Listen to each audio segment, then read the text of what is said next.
Hello everyone, स्वागत है आपका हमारे यूट्यूब चैनल में। और आज हम बात करने वाले हैं एक अनदर इम्पोर्टेंट जीओसी का क्वेश्चन जो पूछा गया था CSIR नेट जून 2015 में। तो चलो सॉल्व करते हैं इस क्वेश्चन को। ये क्वेश्चन क्या कहता है कि the correct order of heat of hydrogenation for the following compound. आपके पास चार कंपाउंड गिवन है, आपको इनका हीट ऑफ हाइड्रोजनेशन बताना है। तो सबसे पहले आपको ये पता होना चाहिए कि भाई हीट ऑफ हाइड्रोजनेशन एक्चुअल में क्या होता है। ठीक है, जिसको मैं HOH से रिप्रेजेंट कर रहा हूँ, हीट ऑफ हाइड्रोजनेशन।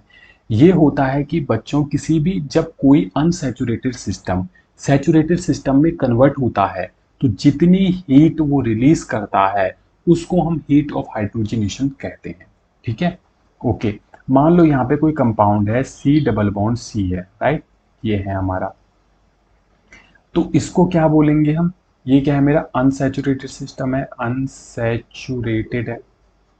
ठीक है, अगर ये सैचुरेटेड बन रहा है तो इस प्रकार से बनेगा भाई, राइट। जब H2 की इसमें रिएक्शंस होगी तो ये इस प्रकार से बनेगा। अगर मैं बोलूँ ये है मेरा कंपाउंड फर्स्ट, ये है कंपाउंड सेकंड, इन दोनों में स्टेबल कंपाउंड कौन सा होगा? तो डेफिनेटली हमारा जो सेकंड वाला होगा ये स्टेबल कंपाउंड होगा। यानी कि अब देखो, एनर्जी की अगर मैं बात करूं, energy is inversely proportional to the stability. Inversely proportional होता है स्टेबिलिटी के।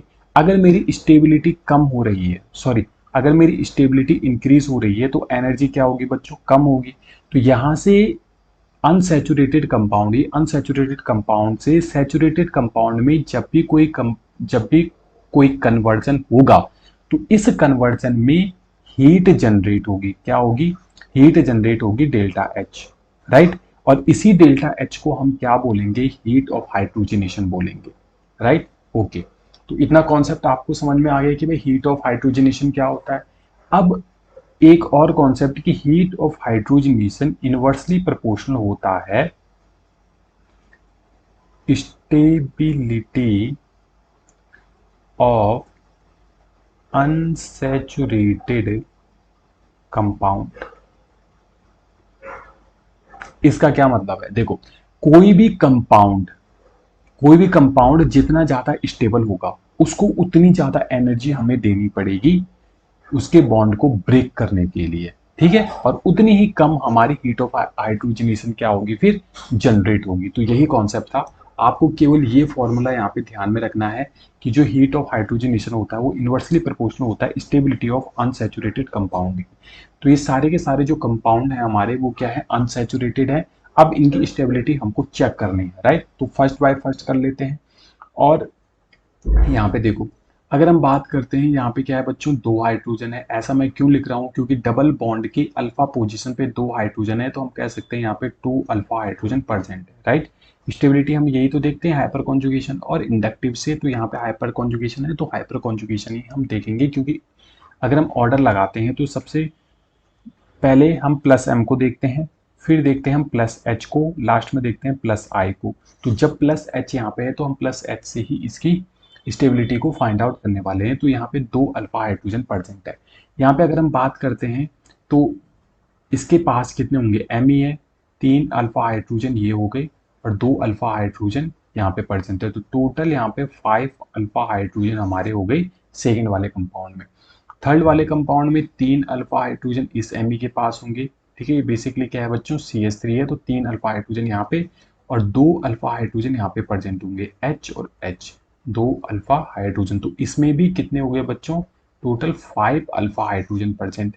अगर हम कंपाउंड फोर्थ की बात करते हैं तो यहाँ पे 3 + 3 + 3 यानी कि 9 अल्फा हाइड्रोजन प्रेजेंट है।